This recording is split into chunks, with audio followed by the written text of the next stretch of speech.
Here's how to pre-fill form fields from a URL in Unbounce. Under All Pages, go to one of the landing pages you've created and click Edit on the right side. You'll then be redirected to the classic Unbounce builder. Inside the builder, scroll down until you find your form.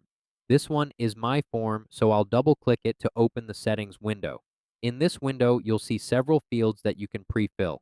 For example, this field labeled Name has a field name and ID that says Name.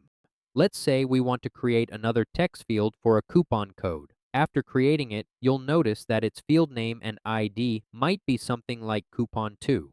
Once you've identified all your form fields and their IDs, click Save.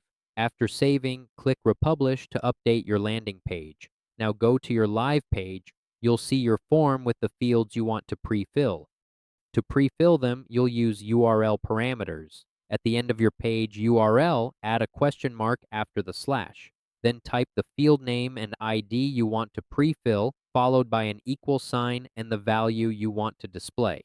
For example, if the field name is coupon, your URL would look like this. Press enter, and when the page loads, you'll see that the coupon field in your form is automatically pre-filled with 20. In summary, just add the field name and value as URL parameters. And that's how to pre-fill form fields from a URL in Unbounce.